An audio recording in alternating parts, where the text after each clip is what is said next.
Hello friends, welcome back to my YouTube channel Love for Literature. So today we are going to read about the famous English writer Jane Austen. Okay, so let's start with me. Now we will take a first look at Jane Austen's introduction. Okay, so the first thing that comes to us is that Jane Austen का birth कहाँ पर और कब हुआ।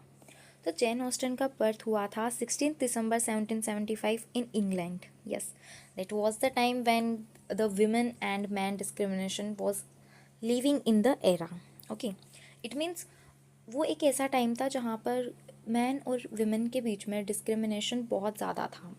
उस time पर लोगों के लिए ये सोचना बहुत मुश्किल होता था या इस चीज़ तक पहुँचना बहुत मुश्किल होता था कि एक विमेन भी एक राइटिंग के एरा में, एक राइटिंग के एरिया में जा सकती है। वहाँ पर नॉवेल्स या स्टोरीज पब्लिश करना तो बहुत दूर, एक विमेन के लिए सोचना भी बहुत मुश्किल होता था। और उस टाइम पे जैन ऑस्टन, जिनको राइटिंग्स करना बहुत पसंद था, तो इनके लिए भी बहुत टफ रहा था, जिसके बारे में हम जानेंगे आगे। ओके, अभी हम इनके इंट्रोडक्शन के बारे में जानते हैं।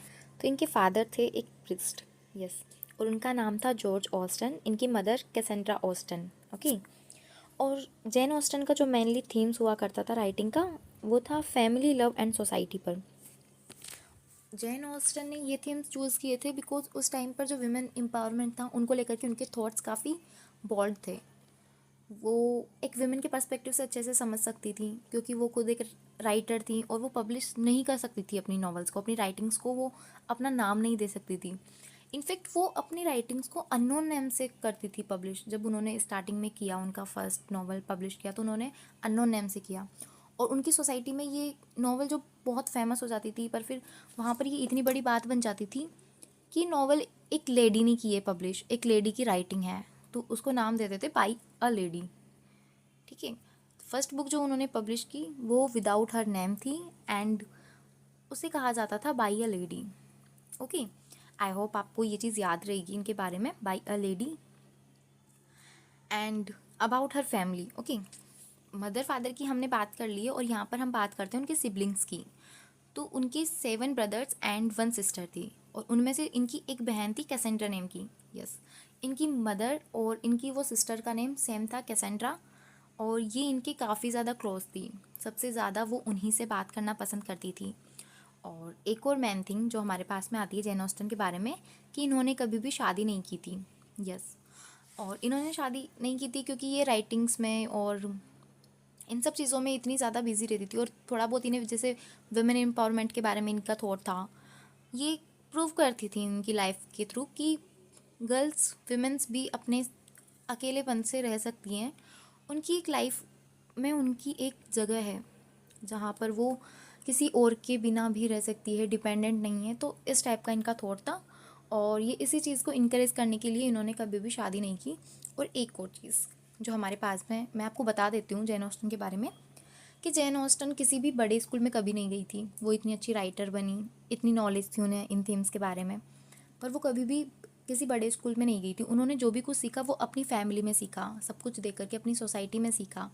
Okay, and the last thing that about जो Jane Austen comes to us about her death. Yes, 41 years की जब जैन ऑस्टन हुई तब इनकी डेथ हो गई थी।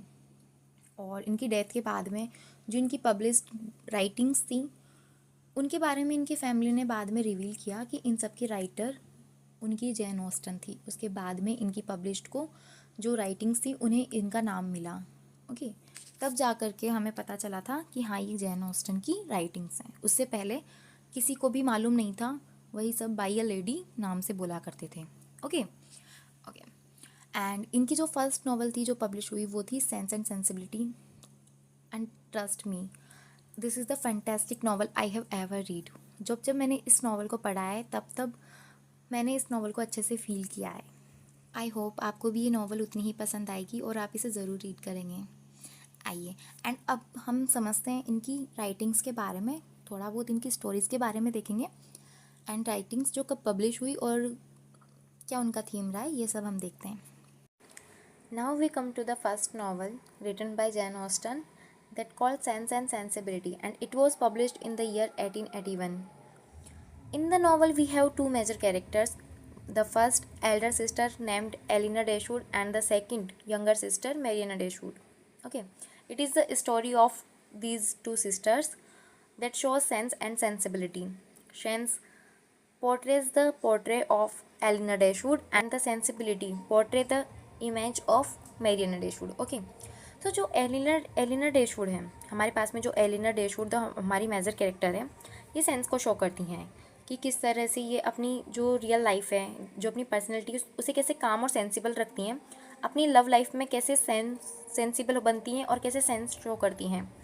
और जो मेरिना डैशवुड है, ये अपनी लव लाइफ में अपनी पर्सनैलिटी में सेंसिबिलिटी को शो करती हैं, जो काफ़ी इमोशनल और रोमांटिक है। ये ईजीली ट्रस्ट कर लेती हैं अपनी लव लाइफ में।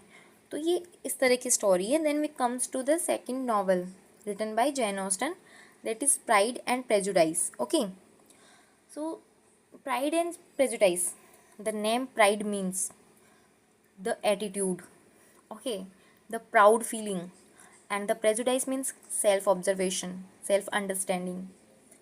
ठीक है, and the novel, this novel published in the year 1813, ये नॉवल 1813 में पब्लिश हुई थी।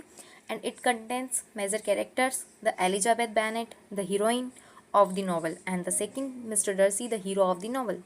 एलिजाबेथ बेनेट काफ़ी smart, bold and independent girl है, जो कि प्रेजुडाइज कर लेती है, मतलब सेल्फ ऑब्जर्व कर लेती है मिस्टर डर्सी को देख करके कि ये काफ़ी रिच एंड प्राउड ही गई है, ये प्राउड ही गई है, इसका एटीट्यूड है। और जो डर्सी होता है, ये रिच एंड प्राउड बिहेवियर में होता है स्टार्टिंग में, जब ये एलिजाबेथ बेनेट से मिलता है तो एलिजाबेथ बेनेट इसके बारे में ये सब कुछ ऑब्जर्व करती है। बट आफ्टर समटाइम्स ये realised that he is the most kind hearted person she know. Okay, तो एलिजाबेथ बेनेट अगर आगे कंटिन्यू नहीं करती तो अपने प्रेजुडाइज को रखती, और उनकी सेल्फ ऑब्जर्वेशन से मिस्टर डर्सी की इमेज कैसी रहती, रिच एंड प्राउडी। ओके, बट इस थॉट के थ्रू जेन ऑस्टन ने अपने थॉट के थ्रू बताया है कि हमारी सोसाइटी में 2 एस्पेक्ट होते हैं हमेशा, एक होता है प्राइड और एक होता है प्रेजुडाइज। प्रेजुडाइज मीन्स जो सेल्फ अंडरस्टैंडिंग होती है हमारी, जो हमारी सेल्फ ऑब्जर्वेशन होती है लोगों से एक बार मिलने पर ही, शायद लोग वैसे ना भी हों, पर हम क्या ऑब्जर्व कर लेते हैं कि हाँ लोग वैसे ही हैं जैसे हमें लगता है। But after some time when we meet them, then we realise that he is not the same. Okay, he or she is not the same. ये काफ़ी हम्बल, हम उनकी ह्यूमैनिटी बाद में जाकर के पहचानते हैं, उनकी क्वालिटीज़ से हम बाद में मिलते हैं, पर हम प्रेजुडाइज पहले ही कर लेते हैं।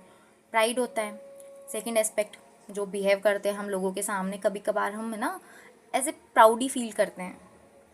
तो ये 2 एस्पेक्ट बताए हैं सोसाइटी के जैन ऑस्टन ने कि प्राइड और प्रेजुडाइज, अगर इन दोनों में से एक भी कभी ज़्यादा होता है या कम होता है तो नहीं चल सकता काम, है ना। जैसे सेंस एंड सेंसिबिलिटी में होता है कि अगर सेंस कोई ज़्यादा लगा रहा है, कोई सेंसिबल ज़्यादा है पर्सन, तो भी ठीक नहीं है, पर अगर सेंसिबिलिटी भी ज़्यादा है तो वहाँ पर वो भी ठीक नहीं है। सेंस एंड सेंसिबिलिटी दोनों सोसाइटी में और हमारी ह्यूमन लाइफ में, हमारी पर्सनैलिटी में हमेशा इक्वली होनी चाहिए। Okay, I hope you are understanding my point. Now we comes to the Emma novel. Okay, it's name is Emma, it is written by the Jane Austen. So मैं आपको character बताती हूँ एमा का कैसा है। जैन ऑस्टन ने जो कैरेक्टर एमा बनाया है, ये है एक इंटरप्टेड लेडी। एक्चुअली लोग इसकी लाइफ में इंटरप्शन नहीं करते, ये लोगों की लाइफ में इंटरप्शन करना पसंद करती हैं, ये लोगों की लाइफ में डिस्टर्बेंस करना पसंद करती हैं। तो एक ऐसी लेडी हैं जिन्हें लोगों की लाइफ में इंटरप्शन ज़्यादा ही पसंद है, और देन इन्हें इंटरप्ट करना है, इन्हें बीच में आना होता है। ऐसी लेडी है एक एमा नाम की। Okay, and this novel publish in the year of,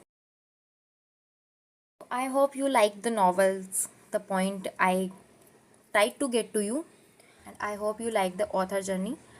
So if you need more content like it, please comment me in the section. I will make the video and please tell me would you like to have next. अब आपको किस author के बारे में जानना है ये आप मुझे comment कर सकते हैं. Okay, and thank you so much for watching my video. Bye bye.